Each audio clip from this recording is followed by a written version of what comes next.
शुरू करूं उससे पहले आपको बता दूं टेलीग्राम ग्रुप का जो लिंक है वो डिस्क्रिप्शन बॉक्स और कमेंट बॉक्स में मिल जाएगा।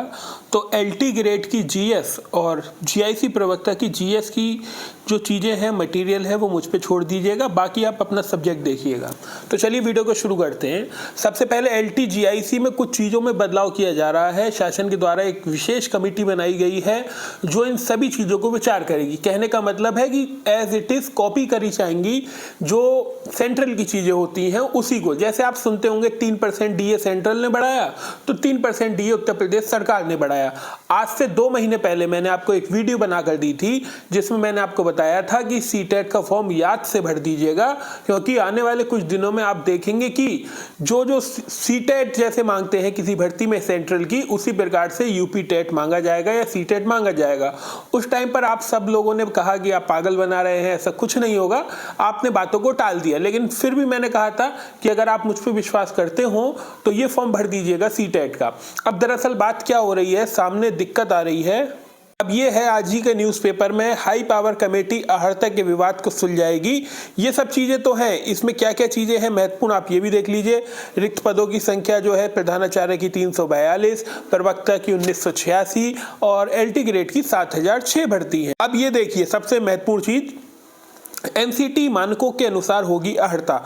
राजकीय स्कूलों में शिक्षक भर्ती की अहर्ता राष्ट्रीय अध्यापक परिषद के मानकों के अनुसार होगी। नियमावली में संशोधन के बाद प्रवक्ताओं में बीएड अनिवार्य हो जाएगा। अब तक स्नातक पास अभ्यर्थियों के लिए इसमें एलिजिबल थे, साथ ही साथ 50% अंकों की भी वैधता हो जाएगी।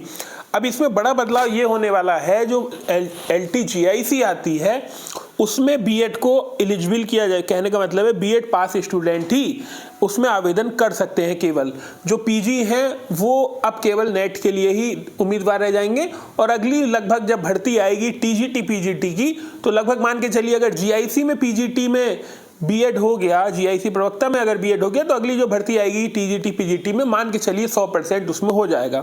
तो कमेटी विचार करेगी और कमेटी ने एक शब्द में कह दिया है एनसीटी के नियम के अनुसार हम करेंगे चीज़ों को। एनसीटी की कुछ चीज़ें आप जान लीजिए। एनसीटी में 40 वर्ष एक तो एज नहीं होती है कि आप समझें कि 40 वर्ष एज नहीं होती है, लेकिन उत्तर प्रदेश में 40 वर्ष एज हो जाएगी लोक सेवा आयोग जब भर्ती कराएगा, और उसका आरक्षण भी आपको मिलेगा अगर ओबीसी एससी के।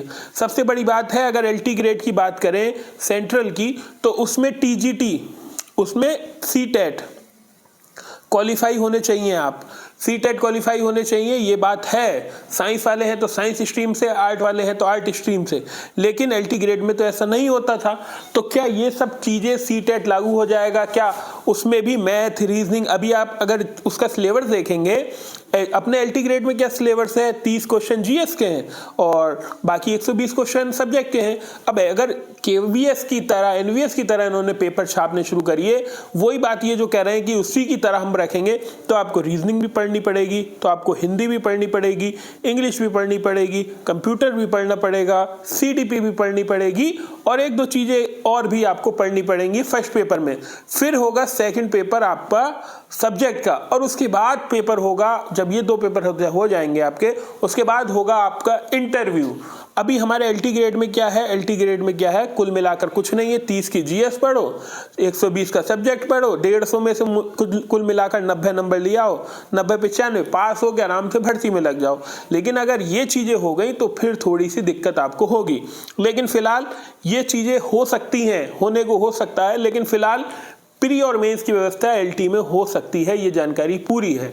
बाकी अगर बीएड वाली बात करी जाए, पीजीटी को, ये जो जीआईसी में पंगा पड़ा है बीएड का, तो देखिए जीआईसी में प्रवक्ता में बीएड अनिवार्य हो सकता है, 99% चांस है। 1% चांस है कि वो बस ये कह दें कि भाई बीएड नहीं कर रहे हैं हम, पीजी में 50% या 55% स्टूडेंट जिसके नंबर है वही भाग ले सकता है, लेकिन 99% मान के चलिए बीएड अनिवार्य हो सकता है जीआईसी प्रवक्ता में। बाकी सिलेबस वगैरह सब वही रहेगा। लेकिन अगर ये बात जो इन्होंने कही है विशेषज्ञों ने, ये जो समिति है, ये सबसे पहले एनसीटी का सिलेबस मंगाएंगे जो केवीएस एनवीएस में लगता है, उसमें देखेंगे क्या क्या हमें चेंज करना है। तो कुछ इस प्रकार से सिलेबस हो सकता है, टेट सीटेट लागू हो सकता है। अब ये जो पूरी जो, ये तो मैं कह सकता हूँ हो सकता है, ये मैं अपने विचार बता रहा हूँ, हो सकता है, लेकिन ये जो लोगों के जो पैनल बैठे हुए हैं इसमें, वो डिसाइड करेंगे क्या हो सकता है या क्या नहीं हो सकता है। तो फिलहाल इसको देखते हैं। मैंने आपको कहा था सीटेट और टेट पास करके रखिए, उम्मीद है आपने पास करा होगा, मतलब पेपर तो भरा होगा, लेकिन फिर भी मामला थोड़ा सा संगीन है। जो स्टूडेंट बेचारे पास नहीं है, बीएड नहीं है, क्योंकि बीएड अपने आप में करने में 1.5-2 लाख रुपए जाता है। माँ बाप के पायल पिछिए सब चीज़ें बिक जाती हैं। गरीब फैमिली का, अमीर होगा कुछ नहीं है, लेकिन जो गरीब लोग हैं उनके लिए बीएड करना काफ़ी मुश्किल है। ये भारत है, यहाँ पर एजुकेशन लोन महंगा मिलता है और होम लोन सस्ता मिलता है। तो इसके बावजूद अगर बीएड होता है तो ये ठीक नहीं है। आप कुछ कर भी नहीं पाएंगे, जो चीज़ें चल रही हैं आप उसका कुछ कर भी नहीं पाएंगे। आप आंदोलन करेंगे लेकिन वो वहाँ पर बात इतनी सुनी नहीं जाएगी। तो बीएड उसमें लागू हो सकता है। तो अभी तो मैं समझता हूँ बीएड के फॉर्म वगैरह सभी निकल गए, लेकिन हाँ ये बात करनी चाहिए थी, अगर बीएड को लागू किया जाता तो एक टाइम फ्रेम बता दिया करिए कि हम बदलाव करने वाले हैं कि 2025 से बीएड को अनिवार्य करा जाएगा। तो बच्चे अपना माइंड मेकअप कर ले, दूसरी जगह तैयारी कर ले। लेकिन अभी भर्ती है, अभी 6 महीने पहले भर्ती है, उसमें बीएड नहीं था, और अगली भर्ती में अगर 6 महीने बाद बीएड हो जाएगा तो इसमें थोड़ी सी दिक्कत आएगी स्टूडेंट्स को, जो सोच रहा था कि मैं प्रवक्ता बनूंगा। अब काफ़ी स्टूडेंट ऐसे होते हैं बेचारे जो बीएससी बीए के बाद जॉब कर लेते हैं, प्राइवेट सेक्टर में जॉब कर लेते हैं, और अच्छे मेहनती बच्चे होते हैं। वो बच्चे मेहनती होते हैं, प्राइवेट सेक्टर में जॉब कर लेते हैं। वो सोचते हैं कि मेहनत करूंगा, आराम से पीजी कर लूंगा और फिर पीजीटी में लग जाऊंगा। बच्चे जानबूझ के जॉब नहीं करते, उनकी मजबूरियां उन्हें जॉब करवाती हैं। वो चाहते तो बीएड भी कर सकते थे, लेकिन उतना पैसा उन पे नहीं होता है, घर की चीज़ें उनके पास होती हैं, किसी के माँ बाप नहीं होते हैं तो किसी को क्या कुछ करना होता है।